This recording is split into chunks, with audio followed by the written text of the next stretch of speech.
আছিলে এইটো এই কুলিগাঁৱৰ আছিলে নিজাম পাহাতৰ বুলি তাৰ আকৌ কিবা ভাই এটা আছিলে নুমল পাহাতৰ বুলি। নিজামৰ বয়সটো কিমান মান হ'ব? নিজামৰ বয়সটো বৰ্তমান এতিয়া 48 মান হৈছে আৰু ভাইটিৰ নাপোৱা ভাইটিটো বেছি 20 মান হ'ব নেকি 20 মান।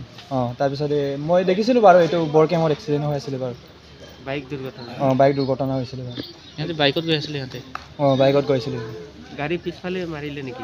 মই এইটো ভালকৈ দেখা নাই বাৰু তাৰপিছত ইয়াতে মই আহি পিনি শুনা পাইছোঁ যে এনেকৈ এক্সিডেণ্ট হ'ল বুলি একেটা পৰিয়ালৰ হয় ন?